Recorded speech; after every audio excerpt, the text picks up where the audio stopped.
안녕하십니까. 대학 보내는 남자 오소장입니다. 오늘은 이제 예비 고1 중3 2022학년도에 대한 핵심을 조금 얘기를 드릴 건데요. 이제 2022학년도에 입시 바뀌는 것 등등은 하도 많이 거론했기 때문에 그 거론 거의 기본에 의해서 이제 실질적으로 3년 합격 대입 로드맵을 어떻게 세우는 게 좋겠는지를 오늘 짤막하게 말씀을 드리겠습니다. 자, 첫 번째 체크 포인트. 옆에 이제 학생부의 작성과 기재 변화는 그동안 많이 거론했습니다만, 그럼에도 입시는 반복 학습이에요. 그쵸? 그러니까 다시 한번 체크를 하지만, 어떻든 저는 1번부터 10번까지 여러 가지 바뀐 것 중에서 체크 포인트는 진로희망 사유의 또 생략. 네, 별도 선배들은 진로희망 사유에 대한 항목이 따로 있었거든요. 그러니까 그게 빠지면서 이제 진로활동이나 이런 등등으로 이제 녹여질 것 같아요. 그 다음에 동아리가 학기당 이제 그전에는 이제 전국자사나 광역자사 이런 친구들이나 활동이 좀 많은 특목고나 이런 학생들은 동아리 본동아리 하나에 자율동아리 한 3-4개씩 있었거든요. 근데 이제 기재되는 게 한 학기당 한 학기당 하나씩 있으니까 이제 아마 본동아리로 갈지 자율동아리 갈지 모르겠습니다만 보통들은 본동아리로 기록될 가능성이 있어요. 어떻든 그럼에도 불구하고 자, 밑에 체크 포인트, 어떻든 자율동아리는 해라. 네, 자율동아리는 해라. 기재가 되든 안 기재가 되든 2022학년도 학부모 학생 여러분 반드시 조심할 게 있어요. 생략하고 그 다음에 삭제하잖아요. 그만큼 대학들은요 더 옥석을 가리고자 더 고심을 할 거예요. 그럼에도 자기소개서, 그럼에도 면접 이런 등등에서 자신을 보여줄 수 있는 활동 등등은 여전히 좀 준비를 해야 된다는 거죠. 그러니까 자율동아리, 그 다음에 교내 수상도 하나밖에 기입이 안 되잖아요. 그래서 그 교내 수상 기입하는 것도 어떤 이제 학부모 교실들은 입시 교실 할 때 그러면 이제 많이 안 나가도 되지 않냐? 안 나가도 돼요. 그러나 그래도 이왕이면 기록은 안 되지만 아까도 말씀드렸다시피 다른 부분에서 반드시 나를 보여줄 수 있는 항목들이 있다는 거죠. 그렇죠. 그러니까 잊지 마시고 내가 대입에서 면접 없는 데만 쓸 거야, 자기소개서가 없는 데만 쓸 거야 라고 하면 상관없어요. 그런데 아무래도 서영고, 아무래도 상위권대, 아무래도 의대 이런 인기의 대학들은 여전히 이 서류나 자기소개서나 면접들이 있단 말이에요. 그러니까 잊지 마시고 체크하시면 좋겠고, 그 다음에 새학년 됐을 때 역시 그 교과과정에 대한 수업대로 1학년 때 공통, 2학년 때 일반으로 가고 3학년 때 진로입니다. 여기서 또 조심할 게 있어요. 이제 기하 수업이 수학이 들어갔다 안 들어갔다를 떠나서 학교마다 커리가 다른 거예요. 근데 자꾸 교육부에서 준 거에 따라서 이제 진로가 어떻고 교과가 내신이 들어가냐 안 들어가냐 그러거든요. 보통 3학년 때 옆에 또 보세요. 3학년 때 진로 선택 부분 자체는 나름 또 서울대학교는 또 과목 과탐2에 대한 부분 자체는 배제한다, 교과 배제한다 이런 얘기도 있습니다만 어떻든 진로 부분 자체에 관여한 3학년 때 과목 자체에 대한 거는 교과 산출이 안 된다는 항목도 있어요. 그런데 여기서 조심할 게 있어요. 학교들에 따라서 또 다를 수 있어요.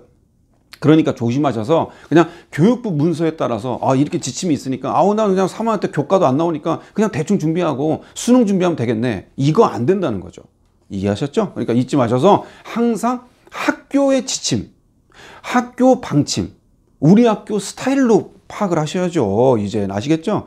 고2, 고3 선배들은 어차피 이제 큰 리스크는 없기 때문에 괜찮은데 특히 예비 고1 학생들이 입시 변화가 많기 때문에 조심해라. 학교 커리, 학교 운영 스타일로 반드시 쫓아가라 입니다. 그 다음에 또 점검할 건요. 학생부 기재. 학생부 기재되는 게 사실은 지금 이렇게 생략해라, 이렇게 삭제해라, 이렇게 수정하라라고 나온 거예요. 근데 이게 어떻게 확신하게 이렇게 확정돼서 이게 어느 정도 가이드라인만 교육부에서 준 거예요. 이게 또 제가 상담을 매년 수도 없이 해보면 학생부를 보잖아요. 그러면 어떤 A고등학교는 여전히 자기네들 스타일대로 또 작성하고 있고요. 그러니까 물론 당연히 하지 말라는 건 안 하겠죠. 그럼에도 어떤 또 고등학교는 학생들이 또 의사와 학생들이 내용의 작성에 대한 부분과 선생님이 같이 함축적으로 넣어서 넣기 때문에 좀 더 포괄적으로 들어갈 수도 있죠. 그러니까 또 조심할 거는 교육부의 지침외와 그 다음에 학교 스타일과 그 다음에 또 그전에도 또 담임 선생님, 그전에 선생님들 제가 왜 그러냐면요. 일전에도 뭐 독서가 바뀌고 그다음에 뭐 진로 활동에도 작성이 안 되는데 여전히 학교마다 자체 룰이 있으세요. 제일 무한 게요. 진로 희망 사유를 200자 쓰거든요. 200자. 그 200자를요. 여전히 어떤 학교는요. 야, 그냥 3줄밖에 안 돼. 더 3줄 넘으면 안 돼. 그런 학교도 있어요. 근데 그런 학교에다가 선생님 200자인데 그거 더 주시면 안 돼요? 라고 하면 안 돼요. 그걸 이기는 경우는 없어요. 그러니까 아마 제가 볼 땐 이 학생부에 대한 부분도 아마 시행착오가 좀 있을 거예요.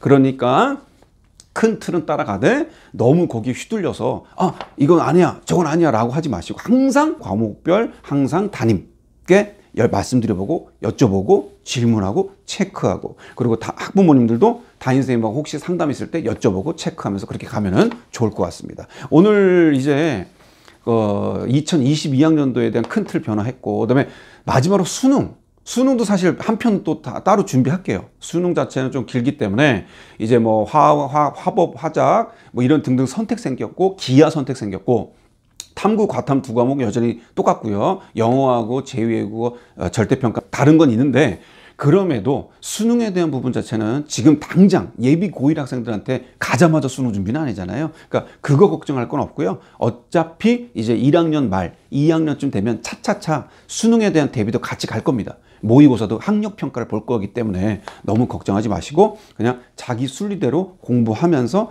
방학 때나 아니면 중간고사, 기말고사에 벗어나는 그 시간대 수능 모의고사와 기출문제를 같이 대비해주면 멀티 전략이 될 것이다. 그렇게 체크해 주시면 좋을 것 같습니다. 자, 오늘 2022학년도에 대입 변화, 이제 신학기 체크 포인트 등등, 그다음에 학교마다의 체크 포인트를 말씀드렸습니다. 여기 연락처 있으니까 질문들 많이 오시더라고요. 그러니까 뭐 궁금한 거 남겨주시고 전국에도 오시고 경북 포항에서도 연락이 오셨더라고요. 그러니까 이건 어떻습니까 소장님? 이건 어떤가요? 라고 남겨주시면 제가 답변 드리고 체크해 드리도록 하겠습니다.